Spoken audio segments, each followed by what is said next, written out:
Greetings, people of Earth. Welcome back. My name is Jax, and today we are tackling chapter 13 of the Tao Te Ching, known as Avoidance of Danger, or at least that's what our translator, James Trapp, has labeled this one as.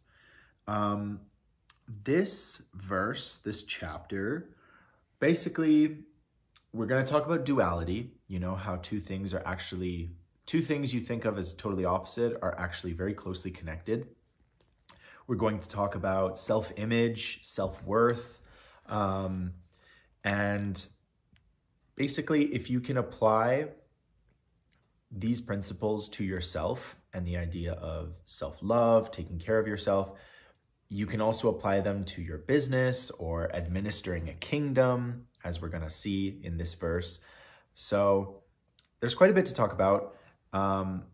First of all, I kind of like the title, Avoidance of Danger, because innately we try and avoid things that hurt, avoid things that could be potentially harmful to us, whether it is specific people that we avoid because we don't think they're good for us, whether it's a habit or a hobby or something that we kind of have a bit of an addiction to that we know it's not good for us, but, and so we try to avoid it.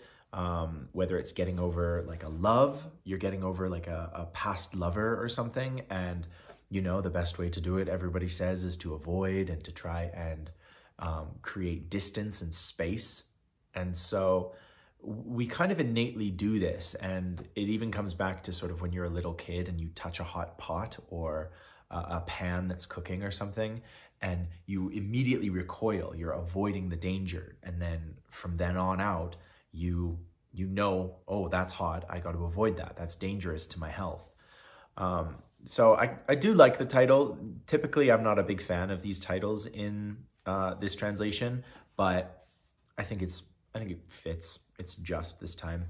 So I'm going to read the verse and then we're going to talk about it.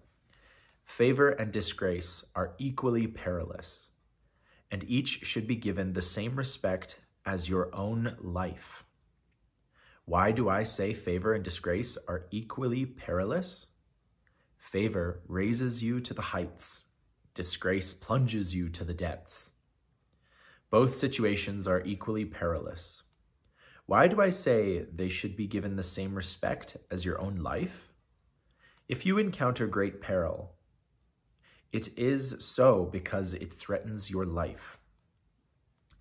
If you do not have life, what peril can threaten you?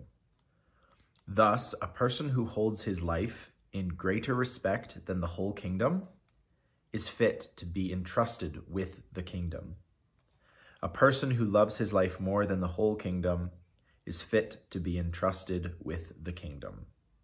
So, quite a lot to unpack there. First of all, favor and disgrace are equally perilous. So, high renown and disgrace or dishonor are linked. This idea that somebody who achieves great things and is just revered in society is in just a perilous place as somebody who is disliked and hated and, admonished, and you don't like this person. And they're equally in the same amount of potential trouble. I kind of interpret this as, and I don't know if there's a later verse in the Tao Te Ching or if it is this verse translated in a different way. But at one point in the Tao Te Ching, it talks about being on a ladder. It doesn't matter where you are on this ladder, your footing is insecure. You could fall off, It doesn't matter if you're at the very top or if you're at the bottom. The safest place to be is just on the ground. And so the idea that, being revered or respected, that comes with its own baggage. That comes with its own difficulties. And oftentimes, if you are that person who is highly respected in your community, you're really worried about losing that. You're worried about falling off the ladder. And so you have the same amount of peril as somebody who is really disliked and, regarded as a bad person or whatever it is. And that is the interconnected duality of this thing, is that high regard and disgrace, they're connected and they're both perilous. They both come with challenges and difficulties. And so that is kind of the step you have to take. The next line, and each should be given the same respect as your own life. So now we come into the idea of taking care of yourself. And when I'm going to talk about this, I'm going to talk about it in terms of your mental, your spiritual, your physical, your intellectual health, who you are as a person, physically, in your head, in your community, everything, the self-image of yourself. And if you can respect every aspect of that and treat yourself with love and compassion, that is kind of the solution to the idea of being in a perilous position. And so we'll just go through this a little bit more. Why do I say favor and disgrace are equally perilous? Favor raises you to heights, disgrace plunges you to the depths. And that's like I was talking about with the ladder. It doesn't matter which position you are. If you're up high, you could fall. And if you're down low, you're already down low. So like you're kind of at rock bottom, and that's not a good position to be in either. Both have different problems associated with it, but they both have problems, which is kind of the point of the verse. Why do I say they should be given the same respect as your own life? If you encounter great peril, it is so because it threatens your life. So peril or trouble finds you no matter what. And peril threatens who you are. It threatens one of those tenets of, mental, spiritual, physical, emotional health. It threatens you in some way. And so peril is basically what it's saying, is trouble will find you no matter where you are, and it is your response to it that actually kind of matters. It's kind of like the whole idea of like the universe will keep on existing and the universe is going to do what it's going to do. You don't really get a say in it. You can just choose how you react to events in the universe. So it's kind of, there's a bit of mirroring of the general concept of Taoism in this verse, which is kind of fun.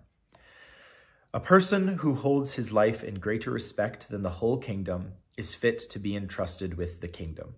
So this is the final point in this verse. And basically it's saying that if you can respect yourself, no matter if you are disgraced or if you are honored, whether you are old or young, no matter who you are, if you can love yourself and realize that we kind of have this like interconnected thing, and this has been running through Taoism, is that everything is together, everything is connected. You are one with the universe is one with you, you are connected to your peers. It is saying if you can have that respect and understanding of who you are and treat yourself with real compassion, you're the one that should be running the country. You're the one that should be running the kingdom, because you understand, and if you can truly take care of yourself, then you can truly take care of others. I think we see this time and time again with kings in the past history, in politicians today, that there will be some kind of scandal where you find out that the person is actually a degenerate, or they have real problems in their household, or, their children are kind of surrounded with difficulty and, have had real problems. And then you wonder, okay, if they cannot govern themselves, if they can't keep themselves in check and under control, and they can't keep their household, what chance do they have of keeping the world itself running? If you had a prime minister or a president or a king who just has a really bad health situation, doesn't take care of themselves, doesn't take care of their emotional or spiritual health, how on earth are they supposed to take care of the rest of the kingdom? How are they supposed to look out for you when they can't even look out for themselves or the people in their immediate vicinity? And so that's kind of what it's saying, is until you get these things in some kind of order, or you have a healthy mindset. The Tao is very clear that like you cannot control almost anything, but you can take personal responsibility. You can try to move things in a positive direction to the best of your abilities. But if you're not doing that, if you're not attempting to achieve that, if you're not having that self-reflection, you do not have a hope in anywhere in order to keep a kingdom going, keep a business going, keep a organization going, keep a family going. And I think that's very telling, because in today's society, we are very disillusioned with our leaders, with the people who govern us. And we are constantly finding out that, oh, this person is actually a horrible human being who doesn't treat their family with respect, who doesn't have compassion for those in their immediate vicinity, who has all kinds of, addictions or problems in their own life that they deal with themselves, gambling, all kinds of things like that. And that is a reflection on their worldview. And if they have those problems, they shouldn't be in charge.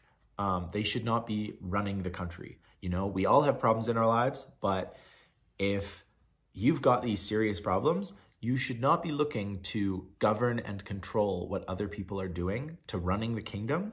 And I think that's a really good message. It's a really powerful one, basically just saying, you know what? You should not have the reins of power if you can't handle the reins of power in your own household, in your own body, in your own mind. And I think that's quite a strong message. So it's kind of a two-parter in many ways, but it's all linked. And I like that duality of favor and disgrace being, both perilous situations, both trouble. They both come with all kinds of different worries and frustrations and things that you have to sort of navigate yourself. So that's my 2 cents for today on the avoidance of danger. I hope you're able to avoid some danger today, and let me know what you think about this interesting chapter in the Tao Te Ching. Once again, there you go. And as always, guys, I will talk to you tomorrow.